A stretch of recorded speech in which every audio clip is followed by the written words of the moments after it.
Good morning, my dear children. Today I am back with one more chapter, and that is the third chapter of Geography, Our Changing Earth. It's a very interesting chapter, my dear children. Here we will got to know about the various types of movements that occurs in our earth. Also, we got to know about the various terms to be used regarding the like earthquake, like volcanoes, and so many other terms. So let's start.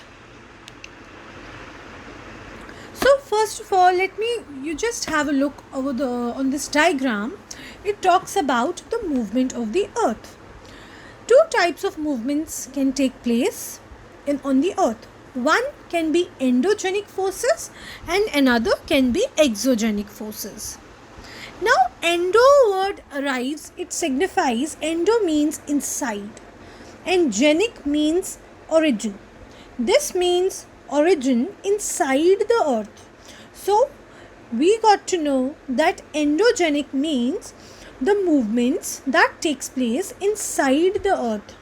For example, your earthquake, volcanoes, landslides, and certain other forces.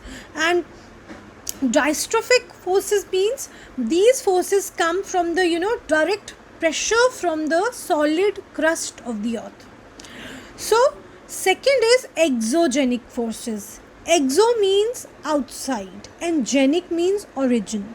These forces occur outside the earth. For example, river, movement through wind, movement through sea waves, movement through glaciers. So, like this. Now, let's have an overview of the topic. Like lithospheric plates. Children, you all know that our lithosphere means the topmost area of the earth. It is broken into a number of plates. And these plates are known as lithospheric plates. For example, some plates move in a very slow pace, and because of the movement of the molten magma inside the earth, these plates move in a very slow speed.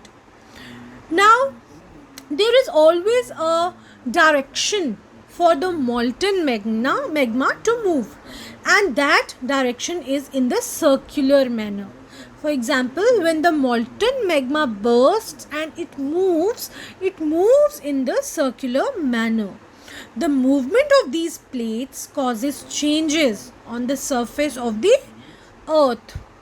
So, again I am telling you that the movement of the earth is divided into two parts: endogenic movements and exogenic movements.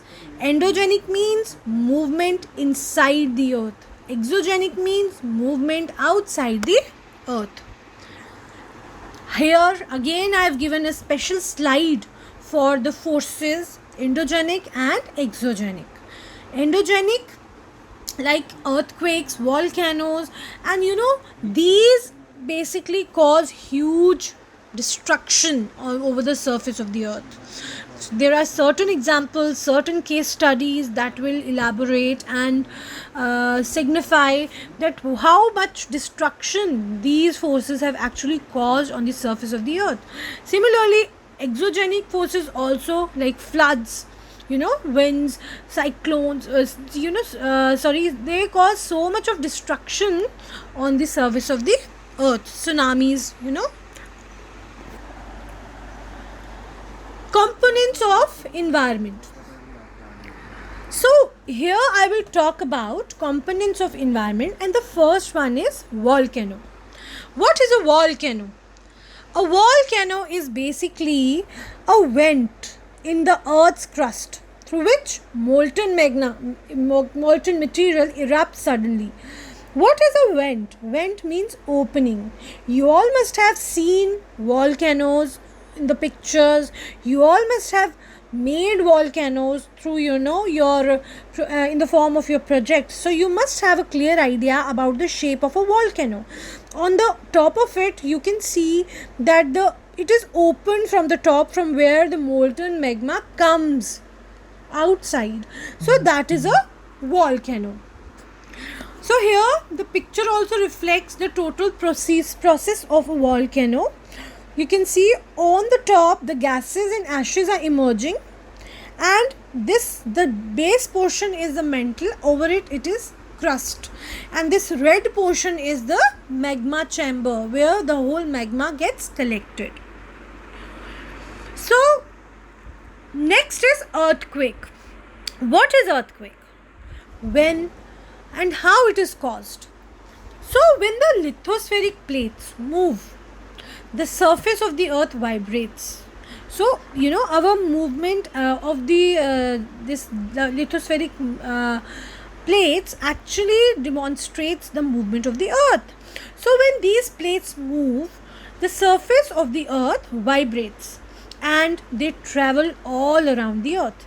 This sudden vibration that has been caused through this movement of these lithospheric plates, it is known as earthquakes. Now, there are certain precautions that we can take when we ever face an earthquake, and certain kinds of drills can also be used beforehand, so that you can be well prepared like this at this moment. So whenever you face an earthquake, so suddenly what you have to do, 3 steps you have to follow. The first one is you have to drop down. You have to drop down and you have to cover yourself under a table. When you cover yourself under a table, you just have to protect your head, neck, and you have to hold on for some time until and unless that movement stops. Now this whole diagram will tell us about the origin of the earthquake, how this earthquake occurs. So first of all, you can see the middle point down on the base of this whole diagram. This point is known as the focus point. It is the point where earthquake occurs and seismic energy gets created at this focused point, this center point. Over it, suddenly what happens, we have another center point, and this point over the crust is known as the epicenter. This now the round movements, can you see the round movements over and above?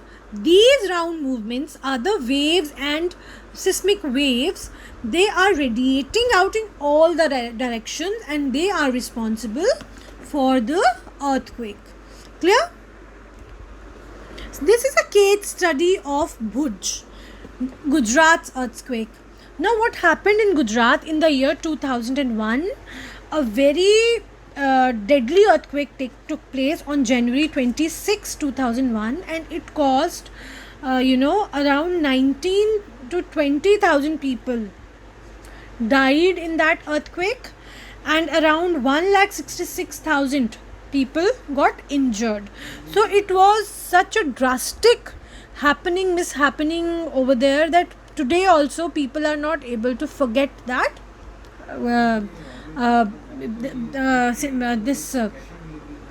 Next is certain important terms here I have discussed.